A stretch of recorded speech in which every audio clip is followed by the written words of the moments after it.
is one word that comes to your mind when I say the word guns? Issue. Victim. Death. Danger. There are a bunch of things that go into the entire gun talk, which makes it very complicated to regulate guns, to create gun reform, all that types of stuff. But I think that there needs to be some sort of gun reform. Well, obviously in light of recent events in Parkland and in Maryland, but also a more personal experience of mine. My uncle, about 8 to 10 years ago, he was shot 12 times. I think it was 10 in the stomach and twice in the back. He was a victim of gun violence, so that's the reason that it comes to my brain. Honestly, myself view my guns as a form of protection, but I know that they can do a lot of harm. So I understand both sides, but just from like my background and my upbringing, I see them as more of protection. Well, I think if I am old enough to be shot by a gun, I should be old enough to have an opinion about being shot by a gun. At the end of the day, people are getting killed, and it's a problem. I mean, we're in this life to live. People are getting their lives taken away from them. I got involved with this organization because I, like many others, saw what was happening in this country and consistently saw thoughts and prayers but no action by our local politicians and our national politicians, and I decided that if adults aren't going to, solve this problem for us, then we're going to have to make them. And if they're not willing to, then we're going to advocate for voting these people out and replacing them with people that will hear us and represent us. It was really simple how I got involved. So I saw the Parkland shooting and I was obviously very upset about it, and I had a dialogue with a couple of my teachers and I wasn't really sure what I could do.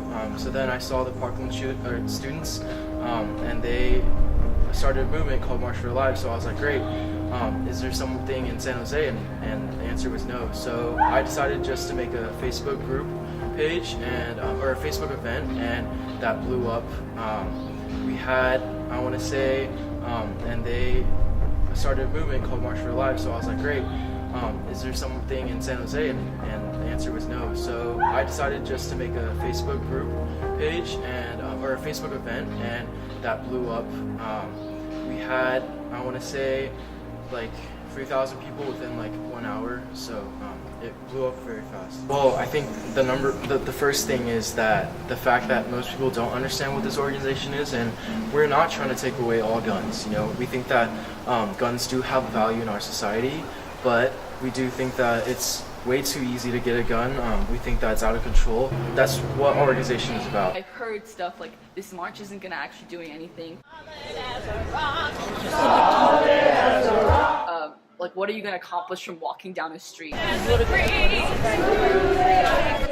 Yelling like chants and holding up your signs. And I think that it really is just the simple act of just being together and uniting for something that you believe in. And people passing by will see that. People in the march will feel stronger for this. We are here, marching strong in our rival. It's that it's not just a walk, it's what you believe in. It's students finally like voicing what they believe in, especially that is student activism.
No is find another way.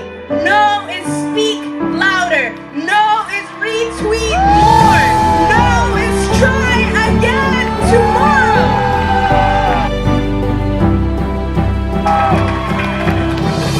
We appreciate you joining us today, and on behalf of the student-led team of March for Our Lives San Jose, let us not end our plea for safety here. Let us take the dialogue to our campuses, our places of worship, our workplaces, our airplanes as they fly above us, our dinner tables, and most importantly, take it to the office of the lawmakers who are equipped to do something about it. Have a blessed day, register to vote, and never, ever